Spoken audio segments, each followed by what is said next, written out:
Be to God. omwe mulina okusalawo ebibina. So there's all that among that is decision. Then there is the mind, Waliwo endowooza, mind. which is the intellectual part. yengeri gye tutegeeramu. Ye part ey'okutegeera ne reasoning. So that is the intellectual part.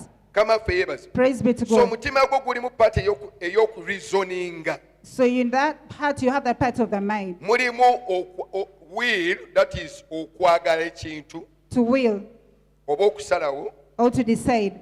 Ne mubamu ne emotions, feelings. N'engeri gy'owuliramu. Kati ebyo byonna bikola omutima. So all those make up the heart. Era byonna bikolera wamu. And they all work together. Weewaawo ekimu kiyinza osinga kinnaakyo. But one can be better off than the other. Nga bw'olaba nti omuntu akolebwa omwoyo, emmeeme, As you say, a person is made up of the spirit and the soul n'omubiri. and the body.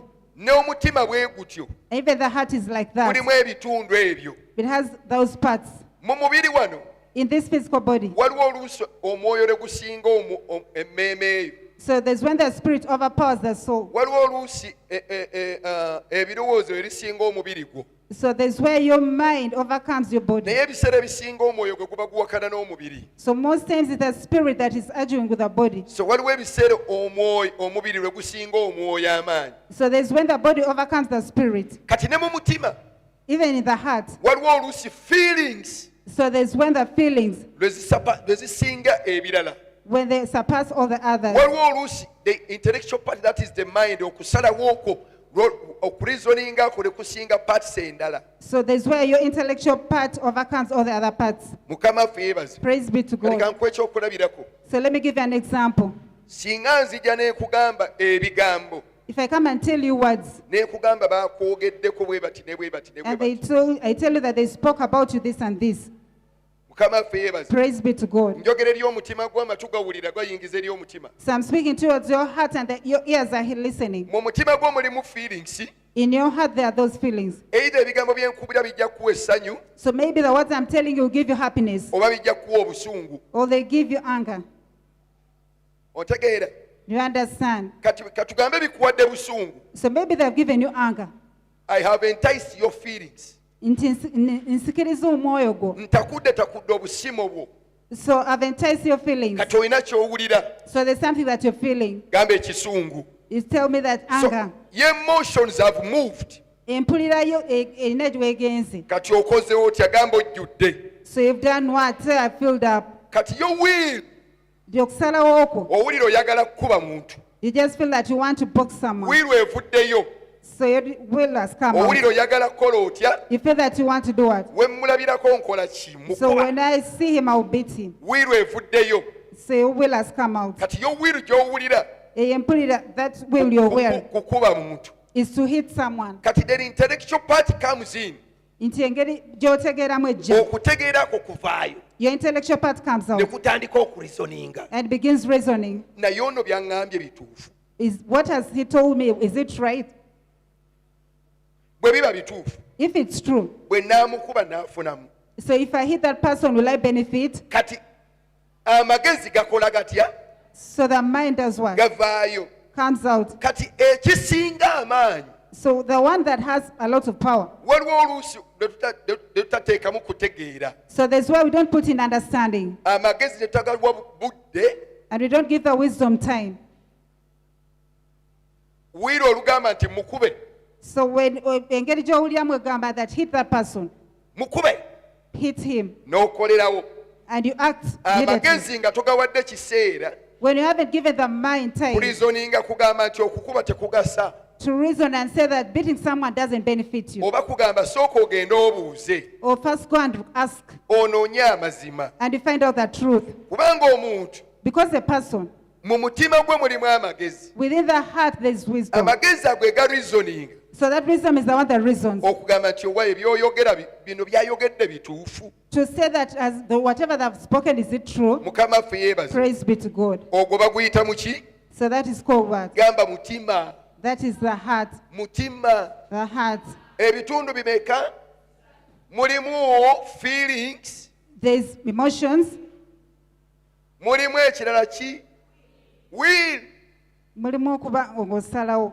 owulira oyagala kukuba muntu You feel that you want to beat someone. eyo will Okusalawo. owulira kyoyagala ekyo ekijja okukubalira So you feel that that is what you will do. naye mulimu n'amagezi But there's also wisdom. n'ogamba kye ngenda okukola kye kituufu And you say, what I'm going to do, is it right? kati omutima gwo So your heart, gwe gulina obulamu bwo it has your life. bayibuli kyeva egamba mu ngero 23 The Bible says in Proverbs 4:30, 4:23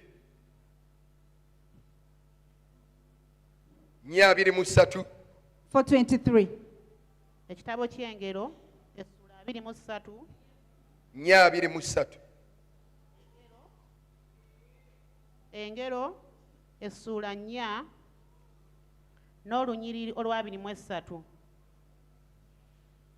bayibuli egamba nti onyiikiranga nnyo nnyini That the Bible says okukuuma omutima gwo that always keep your heart. kubanga mu mutima gwo Because within your heart, mwe muva ensula ez'obulamu that's where the streams of life come from. bayibuli egambye onyiikiranga nnyo nnyini That you should work so much okukuuma omutima gwo to keep your heart. kubanga mu mutima gwo Because in your heart, mwe muva ensula ez'obulamu that's where the streams of life come from. oluvannyuma nga feelings zimaze ovaayo After when the feelings have come out, zo kye zirina okukola that's what they have to do. ovaayo You come out oba n'okyamuka that you're excited. mukama ffe yeebaza Praise be to God. wiil Okusalawo. neegamba etya And it says nga what? bw'okyamuse Has you excited? sente zonna z'olina genda ozirye All the money that you have, go and eat it. kubanga okyamuse Because you're excited. wiiru negamba genda mu ndongo The will tells you that you're going to the disco. kubanga okoze otya Because you're what? wiiru ye egambye kubanga okyamuse kola otya The will says because you're excited, do what? naye mulina okubaamu amagezi But there has to be wisdom. amagezi ne gagamba naye The wisdom tells you, katonda bw'aba yakukoledde if God has worked out for you, ekikutwala temu ndongo kikyaki so why do you go to the disco? Why? gye muli abooluganda Are you there, brethren? kati omutima gwo So your heart, gye kukutwala where it takes you, gusobola okukutwala mu kufa it can take you to death, oba gusobola okukutwala mu bulamu or it can take you to life. yonna gye gikutwala Wherever it takes you. bayibuli egambye The Bible says onyiikiranga nnyo nnyini that always fight hard okuuma omutima gwo to protect your heart. kubanga omutima gwo mwe muva ensolo ez'obulamu Because within your heart, that's where streams so of life. omutima gwo kikulu nnyo So your heart is very kati important. obumu ku bulwadde obukwata omutima So one of the sickness that gets the heart babuyita bujja is jealousy. gamba obujja Say jealousy. gamba obujja Say jealousy. ne bw'otayogere nze n'omuzindalo nkugambye gamba I've told obujja say jealousy. mukama ffe yeebaza Praise be to God. so obujja kwe kuwulira obubi So jealousness is feeling bad muno ng'afunye ekintu when your friend has got something. kwe kuwulira nga gwe olina okuba nakyo It's you feeling that you are supposed to have kwe it. kuwulira ng'oli si yalina okuba nakyo gwe It's to feel that the other person is not supposed to have it. It's kwe yours. kuwulira nga waakiri okimuggyako gw'oba obeera nakyo It's to feel that you want to get it from hand. okuwulira waakiri mwenna mukifiirwe To feel that both of you should lose it. naye nga naye takirina And also that she doesn't have it. engero 27 Proverbs 27, olunyiro olwokuna verse 4.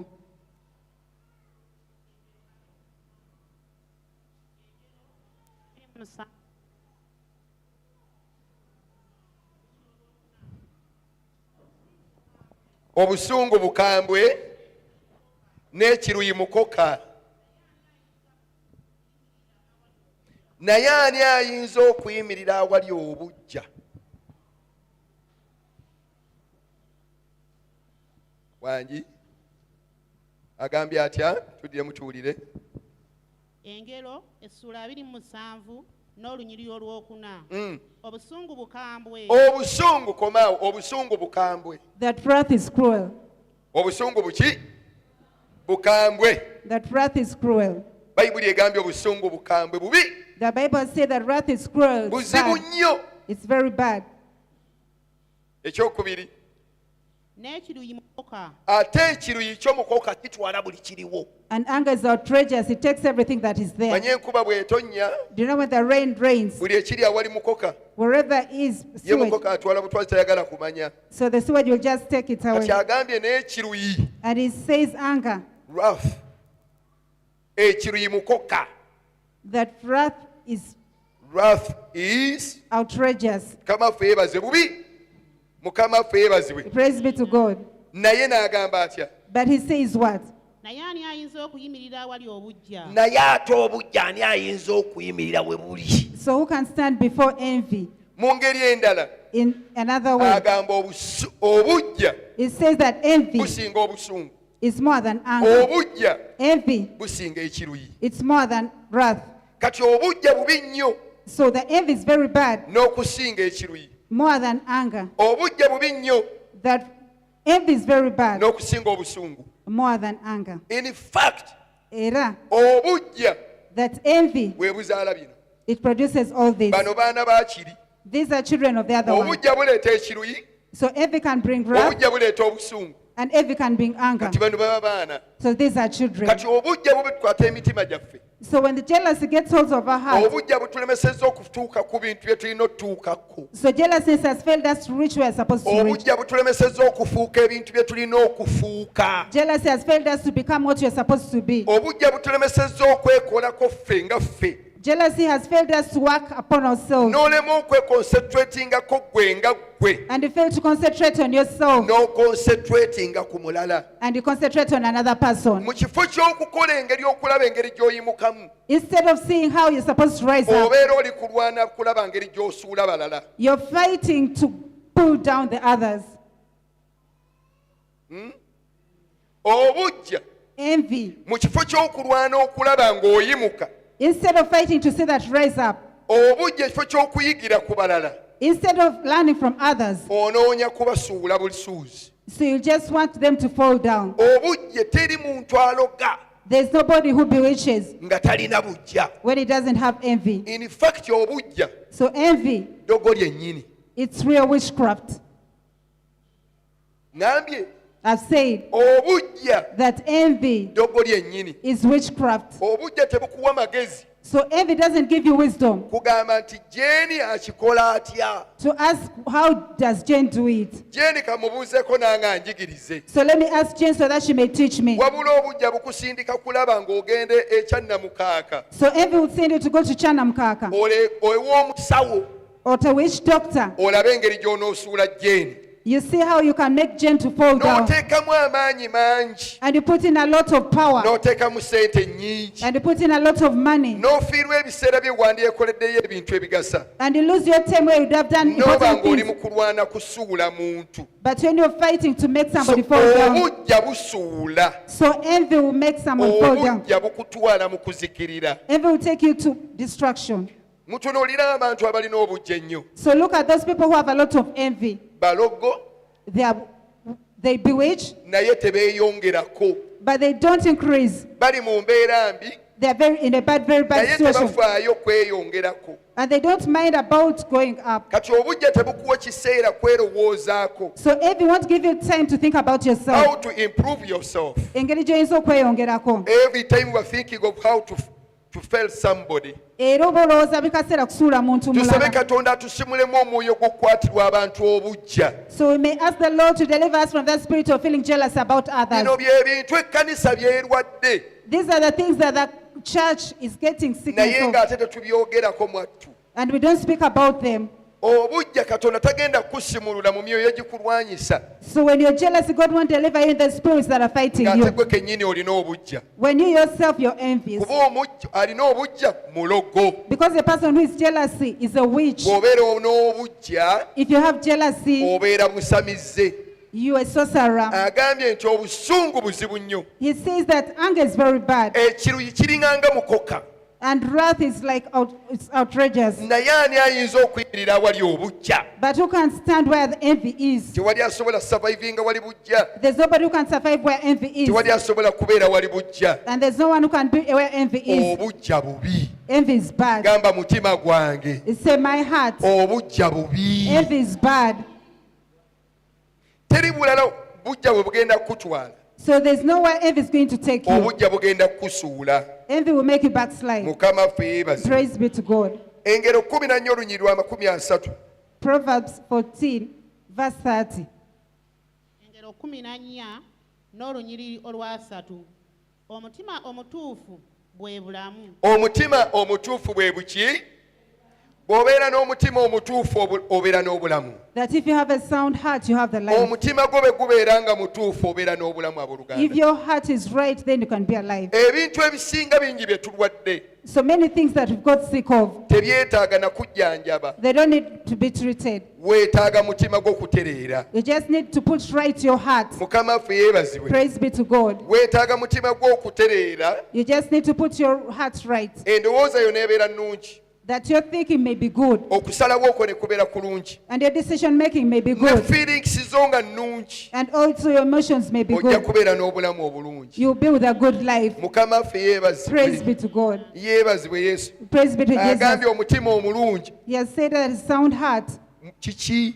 is Bwe what? bwe bulamu. Is life. Aha.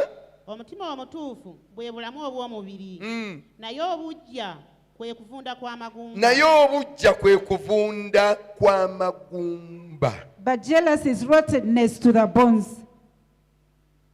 Amagumba gabeera kungulu, Are the bones on top? gabeera ludda wa?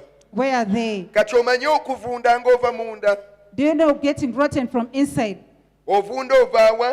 You get rotten from where? Tovunda kungulu kwe balaba, You don't get rotten on top where they see, naye ovunda munda. but you get rotten inside. Ekisooka tosobola kugambako mukwano gwo The first thing you even cannot tell your ti friend mpulira nina obujja ku gundi oyo, that I feel jealousy about the other person. ofa nakyo. You die with it. Wangi mpulira nina That I feel I have. gundi ayambala ate akagoye ako nga sikalina, tosobola kyogera. How can that person put such a dress when I don't have it? You can't speak it. Ekyo kikuttira muli. So that kills you Kati within. agambye obujja But you say that jealousness kwe kuvunda kw'amagumba. is the rottenness of the bones. Mukama atusimule mu bujja. God may deliver us from envy.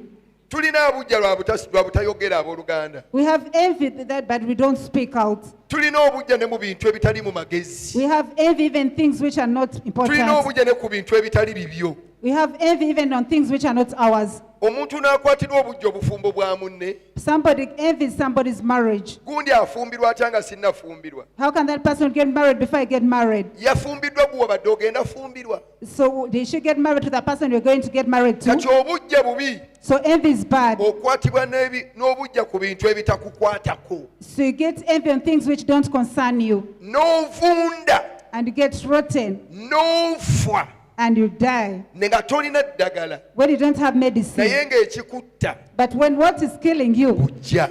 is envy.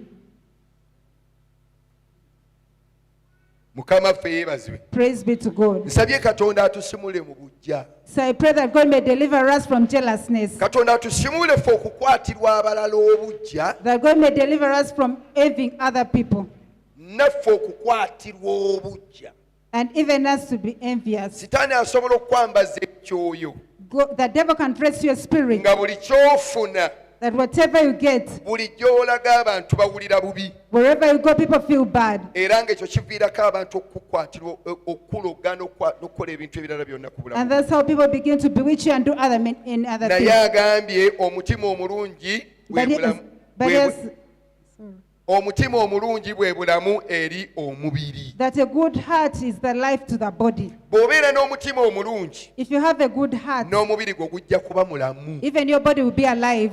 Kati omutima tayogera ku guli ogukuba omusaayi, So you won't feel the heart beating like the one of the heart. ayogera ku biri byenva okukugamba ebisatu. He's speaking about the three things I've told you about. Feelings zo nga tezikyamukacamuka mu bintu bitali mu magezi. Engeri gy'owuliramu when you don't get excited about funny things. Omanyi feelings nazo nziba oluusi oyinza okuba ng'okyamuka mu bintu n'owulira essanyu, naawe talina kubeera ssanyu ly'amaanyi n'owulira nga So the emotions are very funny. You can get excited on things which are not.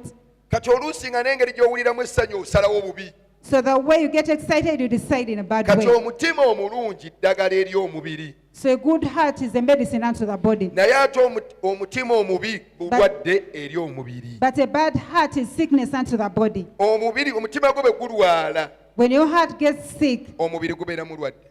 so the body is sick. Nkwe ekyokulabirako, I'm giving you an example. oyinza okukwatirwa obujja omuntu, You can get envious to a person. wazze olesa ofumbye emmere yo bulungi eka, So you left when you had cooked very well your food. era ng'oli wano weesunga kuddayo kulya kimere ekyo. And you're here excited, go back and eat your food. Naye oba oli wano n'olaba omuntu ayambadde akagoye k'obaddeko tomusuubira kwambala, So when you're here, you see somebody who has put on a dress you didn't expect that person to put on.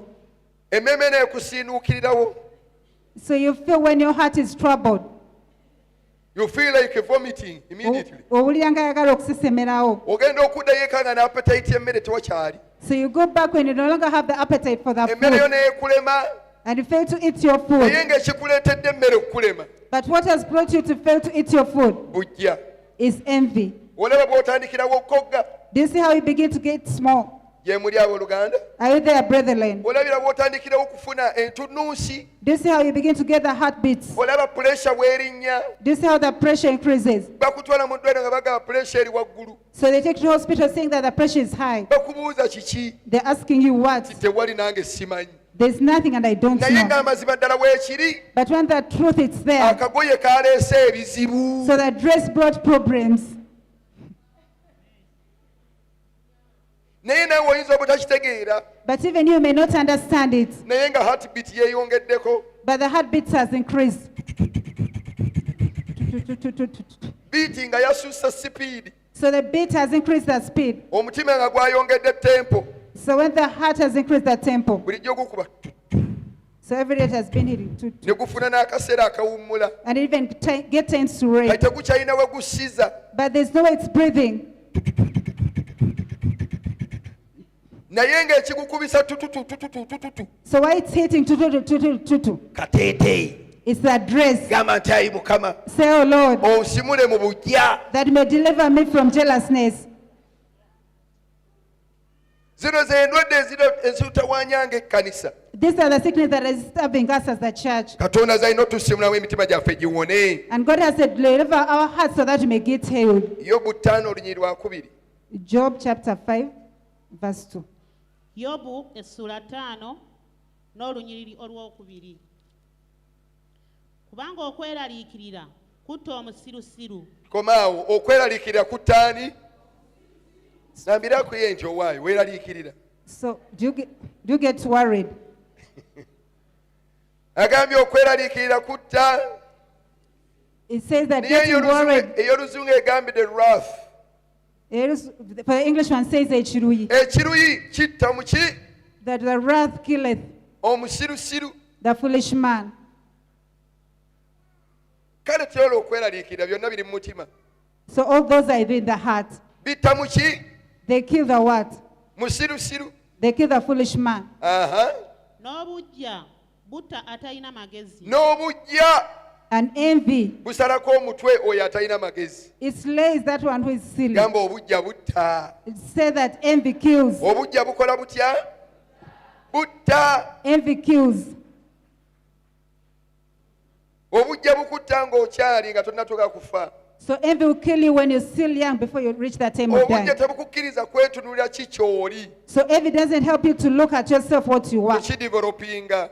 to develop it. Otunuulira kya mulala. You look at someone else. Ate nga ne bw'onookolera tojja kibeera. So even though you do what you want, become it. Kati agambye obujja butta omusirusiru. So the Bible says that the envy will slay the silly Mukama one. atusimule mu bujja tuleme kubeera basiru. So God may deliver us from envy so that we don't become Tuleme silly. kufa ng'abaki. So that we don't die like Zino what? ze ndwadde ezituula mu mutima. These are the sickness that sit within the heart. N'oba nga tolina mirembe. When you don't have peace. Naye ng'ebintu ebikumazeeko emirembe bitono nnyo. And those things that have taken your peace are very small. Si bibyo. They are not yours. Katonda alina gwe yabiwa. God gave it to someone. Naawe olina ebibyo. You even also have yours. Enjoy what God has given you. Sanyukiramu ekyo Katonda ky'akuwadde. Accept what you are. Era okkiriza ekyo ky'oli. Yeebazibwe Yesu. Praise be to Jesus. Nze mu kusabira deliverance eno mwe mbadde ebbanga. So in that deliverance we have been for some time. Ndabye abantu nga bafuna deliverance emizimu nga gigenda nga gigamba.